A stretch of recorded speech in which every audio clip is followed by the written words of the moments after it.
So let's get started.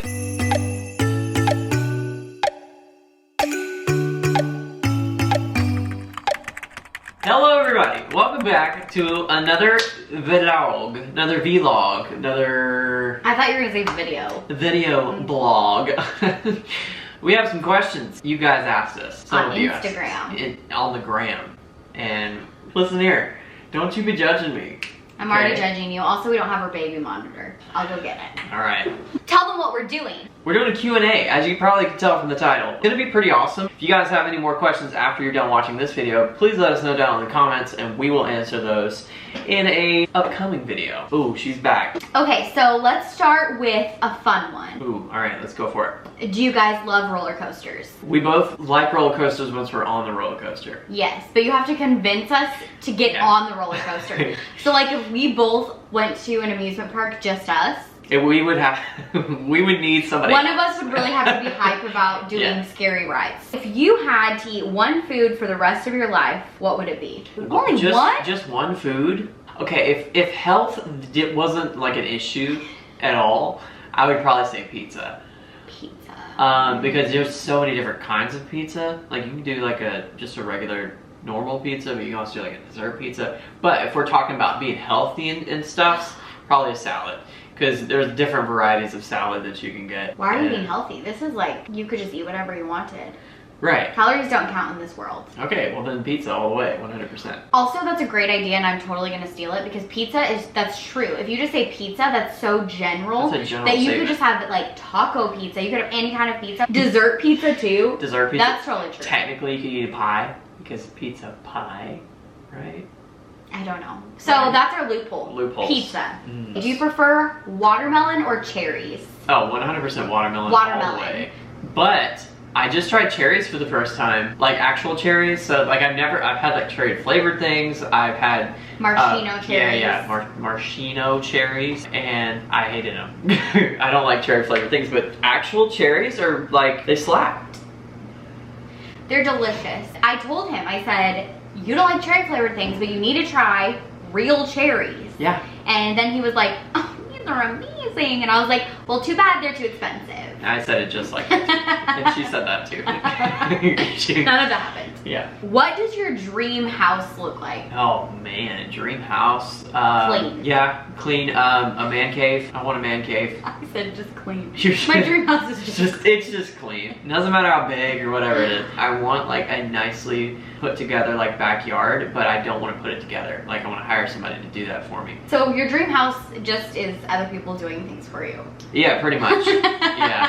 My dream house is clean. And I don't mean just like physically clean, but like clean lines. I really like white things. Like modern. Yeah, I would say pretty modern, but also like modern boho. Does that make sense? Yeah, that's cool. I'm cool with that. Like a lot of greenery, meaning fake greenery, because I don't like bugs. We can't keep plants alive, so 100% we cannot. There's that. What's a favorite Bible verse you stood on during a very difficult time? There's also a question on here that is, what is your favorite verse? So my favorite verse currently is Proverbs 3 verse 5 and 6 technically, but it's trust in the Lord with all your heart, don't lean on your own understanding, in all your ways acknowledge him and he will direct your path. That one I've gone back to so many times and just read it over and over and over, because regardless of what happens in the world, I know if I can trust in him and I can lean on him fully, then he's going to take care of me. Is knowing that he's on my side and that I can trust him and that he has my best interest in mind. My favorite verse since I was like 6, so you've probably heard me talk about it on this channel or my own channel, or if I was your children's pastor,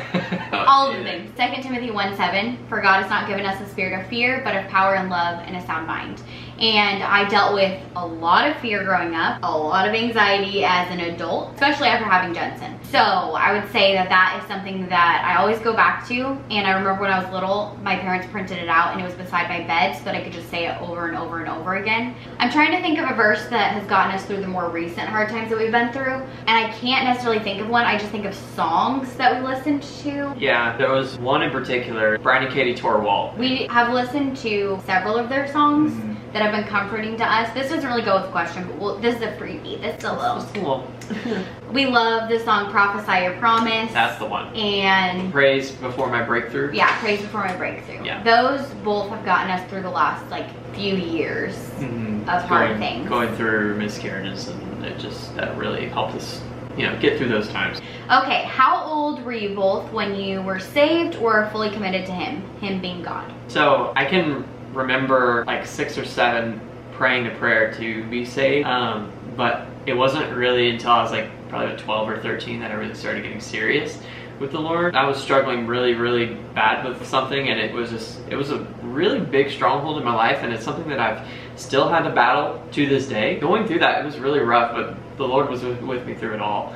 And I can remember during my teenage years really like pursuing the Lord, taking time out of my day to spend with Him. And I've had some of the most powerful moments I've ever had with God in my teenage years, and for that, like, I'm so thankful for. I am kind of similar. I remember praying the prayer outside of my church when I was like probably 4 or 5. I would probably say honestly, I became a lot more serious when I went to Bible college. And I think too, I've always had a relationship with God, but I went to Bible college and it was a very concentrated space, and I saw a lot of things and went through a lot of things and dealt with a lot of things, and I feel like that really pushed me to have a stronger relationship with the Lord. Biggest lesson that marriage has taught you? Selflessness. Yeah, I was gonna say something along those lines. In a marriage, you're not just thinking about yourself anymore, but you have your spouse to think of, and to show them love is to show them that they are more important than yourself. And so taking time to do things for them, or just taking your energy and doing things for them, shows love for that. And so yeah, that was probably pretty spot on, I think, for me as well. Best and worst things about being YouTubers. YouTubers. I would say the best thing about doing YouTube would be that now we have all of these memories. Yep. And our family that's not close to us, like my parents live close to us now, but they didn't. I lived here without them for 5-ish, 6 years, so they could still see what was going on in our lives, and then also other family members can. So I would say for me, that's the best thing. I would say that would be the best thing for me as well. Getting to look back and see those memories. And then probably the worst thing. At our walk, like right now in doing YouTube, putting a lot of effort into things with little to no growth. Yes. Yeah, for sure. Not seeing progress in whatever you're putting work into can be exhausting and really discouraging, honestly, and it's hard to want to keep going and want to keep doing it when you don't see that more people are wanting to watch your content. You really have to know, okay, is this what I want to do I want to keep pursuing this? That's a hard thing to kind of fight through. So I would say other people that have been doing YouTube longer or have a larger audience would definitely have different things. I mean, we've been doing YouTube for almost 3 years. Yeah. What has been the easiest thing about being a parent, and what has been the hardest thing about being a parent? I will start with the easiest thing. Okay. The easiest thing about being a parent would probably be just loving our kid. I mean, that's the easiest thing. He is amazing. Best thing that's happened to us. I mean, other than Jesus, but or like each other. Or each other. Yeah. That's thrown in there, I hope. Well, yeah, of course. Of course. Offended. Offense.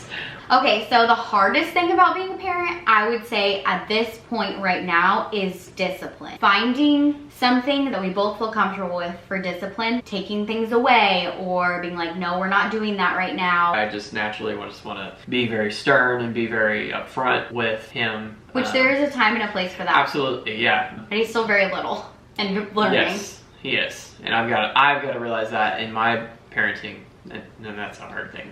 If you could give younger you any advice, what would it be? Eat. That's what I would say is eat. Keep your thoughts and your mind in the Lord rather than the things in this world that can cause you to go in the opposite direction. What is one thing you appreciate most about each other? Delaine is a very, very caring person. Probably the most caring person that I know. I feel awkward. I know. She doesn't like it when I praise her, even without people around, so that she genuinely is, and she genuinely loves people unconditionally. And I have learned from her how to love people better. I've never been impacted more by somebody than her in that area. So it's hard to just pick one, but he isn't afraid to authentically be himself. And that's something that I struggle with a lot. And so I love that about you. I love that you're not afraid to be you. Oh, thanks, babe. Oh, shucks. Who inspires you? I answered this. I remember I answered this in a Q&A I did on my own channel. And I remember because I said Jensen. Yeah. You can elaborate. I said Jensen because he inspires me to be better, to change things in myself that I need to change. He inspires me to wake up every day. You know, just really everything in life. I would probably say Jensen as well. That's a really good answer. Being a father to a son has really made me realize that he's gonna watch me and how I handle my life. He's what makes me keep going when I'm having a rough day, and obviously you do too. But I understand. He's awesome, and he's made me a father, so that's a pretty awesome thing. Do you have a favorite go-to meal, one you make pretty regularly? Sheet pan meals, usually with sausage and a bunch of vegetables. I usually put a bunch of ranch on it too, and some like Tabasco, and just make it unhealthy, basically.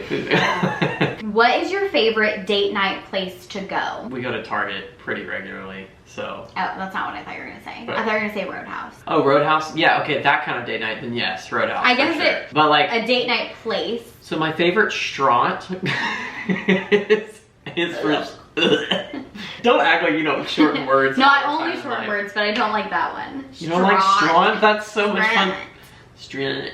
Yeah, it's Roadhouse for sure. And then Target being the place to just go. I love Target. We're super adventurous over here. I probably would not say that Roadhouse is my favorite. I like Roadhouse food. I do not enjoy going to Roadhouse anymore because I will sound very old. But every time I go, I feel like I am incredibly overwhelmed because it is so loud. Like the music is so loud, I can hardly hear him talk. The older I get, the more introverted I realize that I am. Because I really like to get food and eat it at home. She does, and I do not like that. No.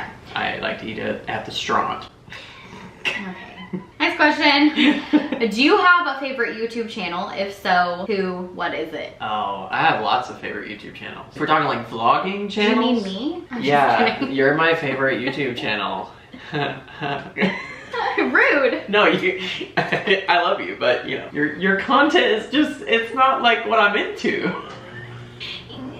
He doesn't like cooking, I guess, because when he records me, he sure loves it. Okay, your cooking videos are pretty hilarious. Vlogging channel would be This Is How We Bingham. Talking like gaming channels, Mumbo Jumbo. I've been watching watching him for years. So I would say people that I don't know that I enjoy watching. Okay, also, that makes no sense because I also don't know these people, but they're my friends on the internet. My favorite, probably ever, would be Kim from The Wads. I love her. I love her videos. She is so herself. When I watch her videos, I'm like, I feel a lot more inspired to not fit into the YouTube box. Our last question. I was saving this one for last. How did y'all meet and what's your love story? Okay, so our love story starts with our parents. It actually does. But it does. Yeah. Because our parents went to Bible college together, along with the main pastors or head pastors of the church that we attend right now. All of our parents met at Bible college. I went to Bible college with our pastor's daughter, and through that, the pastor that we have right now contacted me when I was back in Washington. I'm from Washington State. We live in Texas now. And asked me to come be their children's pastor. Flash forward, that all happens. I become incredibly close to Joseph's family. I can probably say I did not talk to Joseph other than 3 times within the whole time that I lived there. Yeah, for sure. Or lived here. Then Joseph and I went on a missions trip together and he fell in love with me.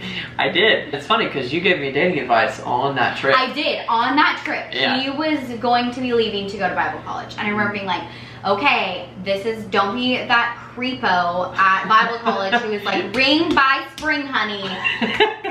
And then we started talking a few months after that, Yeah, right? like quite a bit. He would text me a lot. We started actually talking through using iMessage games. And so that's kind of how we started talking. And then there was one night in particular that I felt really, really strongly from the Lord that I should tell her that I liked her. And at this point, I've never had a girlfriend, never dated anybody, and so I was freaking out. Seriously, I've never heard the voice of the Lord so strongly as I have with, you know, getting direction in our relationship. And so I told her, and what was your reaction? I said, I feel uncomfortable. This was through text. I didn't say that out loud. I was just like, I don't honestly even remember what I said. I think I was just so thrown off because I didn't think he liked me, and I really wasn't even thinking about the possibility of that. I don't even remember reacting. I just did not run from him, and that's normally what I did. That's how we started talking. He went to Bible college. He bought me a ring. We got engaged. I did. We got married. And the rest is history. Well, thank you guys so much for watching. If you made it till the end, good job. Way to go. Awesome. Thank you for just continuing to watch our videos. We Yes. appreciate you a bunch.